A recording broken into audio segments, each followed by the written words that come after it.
உங்கள் வீடு தேடி வரும் அரசு. உங்களுடன் ஸ்டாலின்.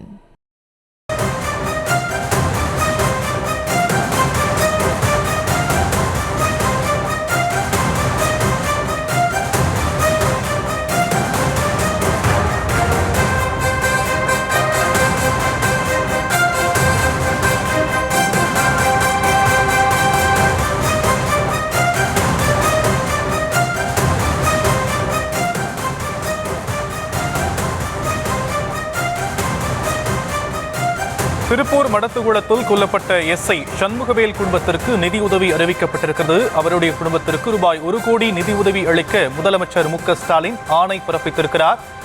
இந்த கொலை தொடர்பாக விசாரணை நடைபெற்று வரக்கூடிய நிலையில் முதலமைச்சர் மு.க.ஸ்டாலின் எஸ்ஐ குடும்பத்திற்கு ரூபாய் 1 கோடி நிதி உதவியை அறிவித்திருக்கக்கூடிய அண்மை செய்தியை பார்த்துக் கொண்டிருக்கிறோம். திருப்பூர் மடத்துக்குளத்தில் கொல்லப்பட்ட எஸ்ஐ சண்முகவேல் குடும்பத்திற்கு நிதி உதவியை முதலமைச்சர் மு.க.ஸ்டாலின் அறிவித்திருக்கிறார். எஸ்ஐ சண்முகவேல் குடும்பத்திற்கு 1 கோடி ரூபாய் நிதியுதவி அளிக்க வேண்டும் எனவும் அவர் ஆணை பிறப்பித்திருக்கக்கூடிய அண்மை செய்தி. இந்த கொலை தொடர்பாக 5 தனிப்படைகள் அமைக்கப்பட்டு விசாரணையானது நடைபெற்று வருகிறது. விவரங்களையும் உடைய செய்தியாளர் பாரி கார்த்திக் வழங்க நாம் கேட்கலாம். பாரி கார்த்திக், எஸ்ஐ குடும்பத்திற்கு ரூபாய் 1 கோடி நிதி உதவியை முதலமைச்சர் மு.க.ஸ்டாலின் அறிவித்திருக்கிறார். மேலும் விவரம். வணக்கம். பணியின் போது உயிரிழந்த காவலர் குடும்பத்திற்கு தற்போது 1 கோடி அறிவித்து முதலமைச்சர் அவர்கள் ஆணை பிறப்பித்திருக்கிறார். திருப்பூர் மாவட்டம் சிங்கானத்து அருகில் ரோந்து பணியில் ஈடுபட்டிருந்த போது குடியமங்கலம் காவல் நிலைய சிறப்பு உதவி ஆய்வாளர் அவர்களின் குடும்பத்துக்கு தற்போது முதலமைச்சர்கள் ஆறுதல் தெரிவித்து இந்த நிதியை கொடுத்திருக்கிறார்.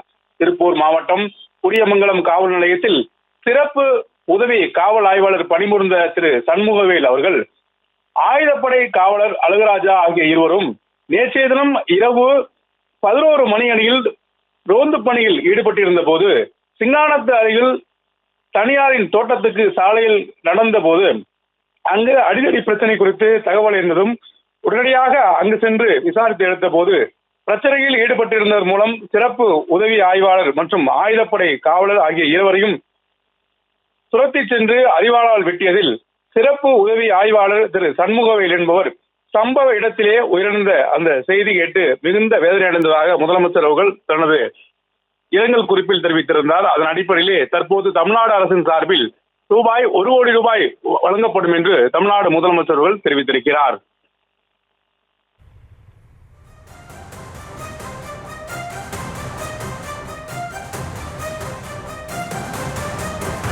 விரிவான விவரங்களுக்கு நன்றி பாரி கார்த்திக். உங்கள் வீடு தேடி வரும் அரசு. உங்களுடன் ஸ்டாலின்.